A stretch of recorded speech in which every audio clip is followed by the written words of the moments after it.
नमस्कार दर्शक बंधु मु शिव प्रसाद टेच इन ओडिया चैनल को आपण मानक स्वागत। कौन रही आज पाणीपाग खबर आसन से विषय जानिबा। यदि प्रथम थर पर आम चैनल को विजिट करथिबे तारे आम चैनल को सब्सक्राइब करि नियंतु जा फल प्रत्येक दिन पाणीपाग खबर आपण सर्वप्रथमे जानि परिबे। बंगोपसागर रे सृष्टि हैला आउ एक लघुचाप।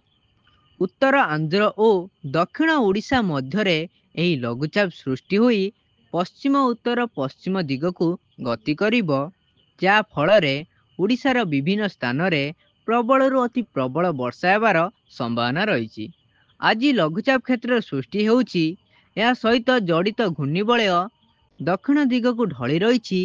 आसंता 24 घंटे दक्षिण ओडिशार दुई जिला अर्थात कोरापुट और मालकानगिरी जिले में ऑरेंज अलर्ट जारी करा जायछि।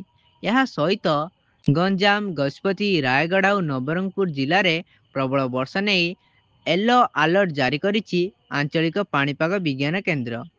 उत्तर ओडिशा रे केउंझर मयूरभंज और बालेश्वर रे मध्य प्रबल वर्षा हेबार संभावना रही। सारा राज्य रे हेबो हालुका वर्षा एवं 17 तारिख जाए मध्यम वर्षा लगी रहिबो बोली सूचना देछि आंचलिक पाणीपाग विज्ञान केंद्र।